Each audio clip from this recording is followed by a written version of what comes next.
This is part 6 of my recap on the Black Summoner. At the end of the last episode, the kingdom of Tryson considers going to war with its neighboring kingdoms, and Kelvin hears from Leo that they've become increasingly aggressive against the Gone Kingdom. Coincidentally, Leo gives Kelvin a mission for his promotion to S rank. It's a request from the King of Gone to kill an S-ranked monster that threatens an elven village. As the party heads to the village, they suspect that Tryson might be involved. Suddenly their carriage is stopped by some elves, and Kelvin explains he's there on a request from the king. The chief of the elves, Nellas, appears and apologizes for their rudeness. He becomes shocked when he sees Aphil, mistaking her for his own daughter, Lumel, but realizes his mistake. Kelvin becomes curious and asks to know more about Lumel. Nellas explains that 20 years ago, they were attacked by the Flame Dragon King, and Lumel offered herself as a sacrifice, becoming his bride to save the village.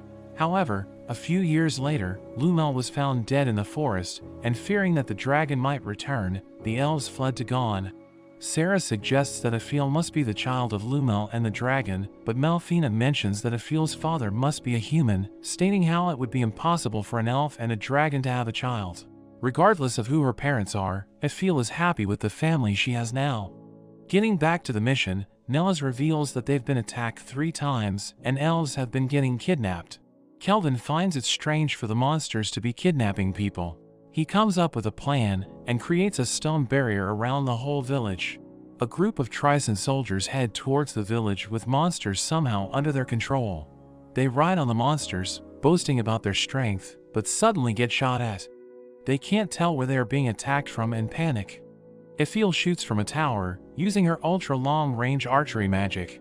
One of the soldiers reports to the commander about the dire situation, saying that their forces are being wiped out by unknown adventurers. They're found by Melfina and Rion, so the commander calls his strongest monster, the S-ranked Gigant Lord. An enormous giant awakens, and Melfina gives Rion the opportunity to fight alone and prove herself. Rion rushes up the giant's arm, but breaks her sword when trying to attack. She gets blown away, but is determined to prove herself. She calls for Clotho, taking out 3 new swords. Using a combination attack with her dog, she triple wields and takes out the giant. As it falls, the commander tells the giant to transform. It erupts with flames, revealing its true form. Sarah is disappointed she doesn't get to fight it, and Kelvin is confident in Rion. Rion is unfazed, and attacks with her triple-wielding attack once more and defeats the monster. She celebrates with Melfina, as the commander cries at their defeat. As Kelvin and Aphil watch Rion from afar, they're attacked with a blast of energy, which Kelvin manages to block. General Clive appears before them, and Kelvin realizes he's a strong opponent and begins to get excited. Clive takes a liking to Aphil, and tries to hypnotize her into becoming his slave, but realizing his intentions, Kelvin stops him. He uses his appraisal skill and sees that Clive has a unique skill and must also be from another world. Clive is surprised they are both otherworlders, and Kelvin tells Aphil to retreat. She turns invisible and heads back to the village while Kelvin transforms the tower, creating 4 obsidian blades. Kelvin sends the blades to attack, but they are easily stopped by Clive's helix barrier. He knocks the blades away, and his knights attack Kelvin from behind. Kelvin notices that they are all under Clive's hypnosis, and Clive gloats about having Kelvin outnumbered, but an attack suddenly pierces through his barrier as Aphil shoots from below. Kelvin summons 4 golems to wield his blades and sends them to deal with Clive's knights. With the 2 alone, Clive summons his staff to fight Kelvin. They fly through the sky, firing magic at each other, and Clive chases after Kelvin. He fires a barrage of energy which Kelvin dodges, but the attacks land on his knights. Kelvin warns him, but Clive doesn't care, saying he has plenty of replacements. Kelvin ends the chase, and Clive brags about being able to do anything he wants with his powers. Kelvin is annoyed at his arrogance, and the 2 charge at each other.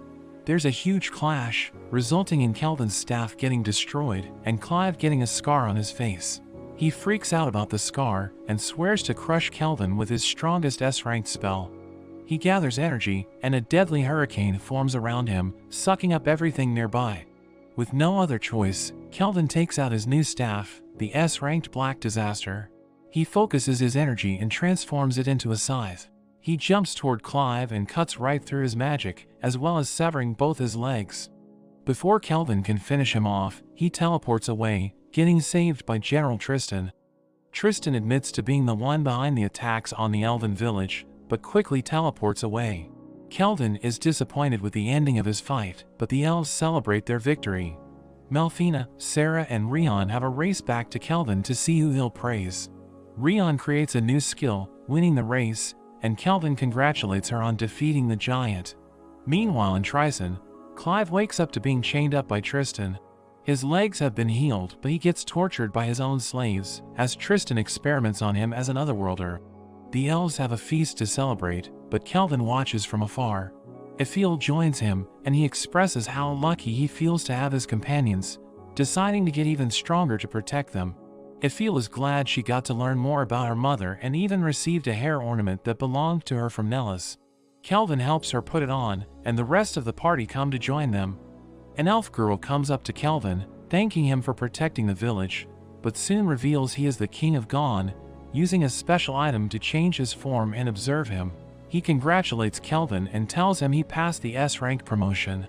The party congratulates him, and the king reveals there will be a promotion ceremony that includes a mock battle against other S-ranked adventurers. Upon hearing this, Kelvin can only smile, unable to contain himself, excited to fight against other strong adventurers. Unsurprised by his battle-loving nature, the party heads for more adventure. But that's where this story ends. Don't forget to like and subscribe to the channel. Thanks for watching, and I'll see you next time.